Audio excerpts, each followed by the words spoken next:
AI का इस्तेमाल कर रूस को एक बार फिर से युद्ध में टक्कर देने लगा है। 20 फरवरी 2022 से शुरू हुए रूस यूक्रेन युद्ध को 2 साल और 5 महीने पूरे हो चुके हैं, लेकिन न तो रूस की तरफ से हमले कम हुए और न ही यूक्रेन सरेंडर करने को राजी हुआ।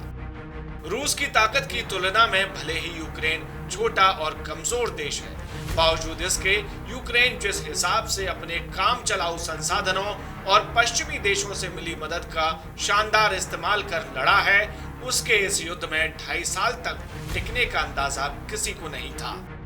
जहां शुरुआत में ये युद्ध कुछ दिनों का लग रहा था, वहीं अब ये सालों में तब्दील हो चुका है। अब इस युद्ध में आर्टिफिशियल इंटेलिजेंस यानी कि एआई की एंट्री भी हो चुकी है।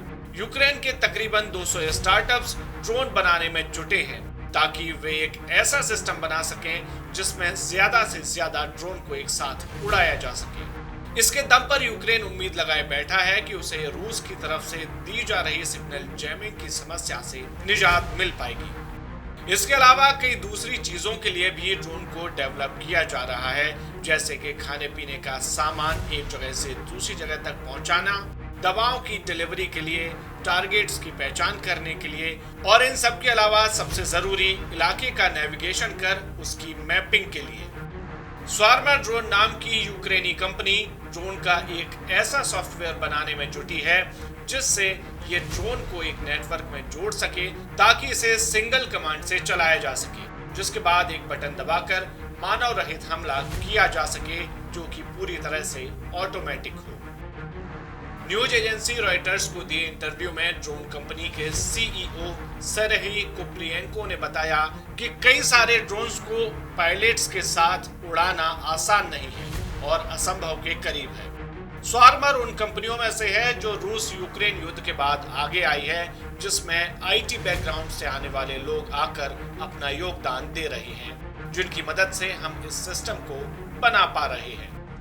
कुप्रियेंको ने यह भी बताया कि इंसान 5 ड्रोन को एक साथ एक जैसे नहीं उड़ा सकते, जबकि एआई 200 ड्रोन्स को सिंगल कमांड पर एक जैसे ढंग से उड़ा सकता है, जिससे हमें लक्ष्य भेदने में आसानी होगी।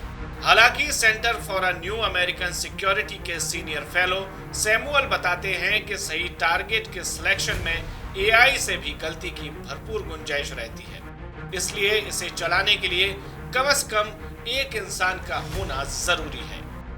2020 के यूरोपीय संसद द्वारा किए गए रिसर्च में यह चेतावनी दी गई थी कि ऐसी टेक्नोलॉजी ह्यूमन राइट्स के कानूनों का उल्लंघन करती है।